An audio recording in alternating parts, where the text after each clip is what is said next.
বন্ধুরা, আজকে রান্না করব ট্যাংরা মাছের ঝাল। তো চলো রান্নাটা করি। এখানে নিয়ে নিয়েছি ট্যাংরা মাছ নুন হলুদ মাখিয়ে, আর এখানে সরু সরু করে আলু কেটে নিয়েছি, পেঁয়াজ কুচি করে নিয়েছি।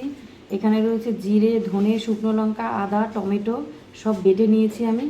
এখানে রয়েছে ধনেপাতা কুচি আর লঙ্কাটা আমি ফেলে রেখেছি। রান্নাটা শুরু করি।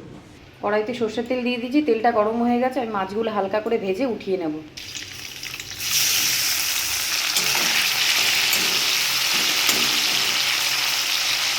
মাছগুলো একটু উল্টে দেব। মাছগুলো হালকা করে ভেজে উঠিয়ে নিয়েছি। এবার আমি এই তেলেই কালো জিরা ফোড়নে দিয়ে দেবো। কালো জিরা দিয়ে দিলাম, আলুগুলো দিয়ে দিচ্ছি, পেঁয়াজটাও কিন্তু দিয়ে দেবো। দুটোই একসাথে করে ভাজা ভাজা করে নেবো, একটু লাল লাল করে। নুন দিয়ে দিচ্ছি। আলু পেঁয়াজটা ভাজা ভাজা হয়ে গেছে, আমি মশলাগুলো দিয়ে দেবো। জিরে, ধনে, শুকনো লঙ্কা, আদা, টমেটো এর মধ্যে সব একসাথে বেটে দিয়েছি। হলুদ দিয়ে দিচ্ছি।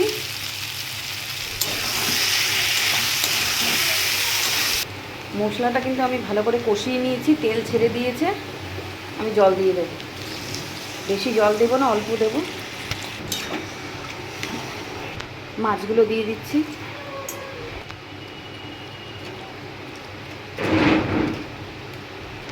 চেরা কাঁচা লঙ্কা।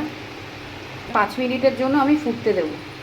5 মিনিটের জন্য ফুটতে দিয়েছিলাম। ঝোলটা কিন্তু অনেকটাই টেনে গেছে, এটা পুরো গায়ে মাখা হবে। ধনেপাতা দিয়ে দিচ্ছি।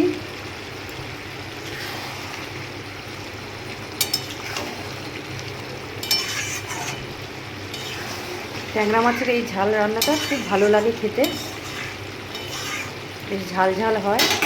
রান্নাটা হয়ে গেছে, আমি নামিয়ে নিচ্ছি। ট্যাংরা মাছের ঝাল হয়ে গেছে, আমি নামিয়ে নিয়েছি।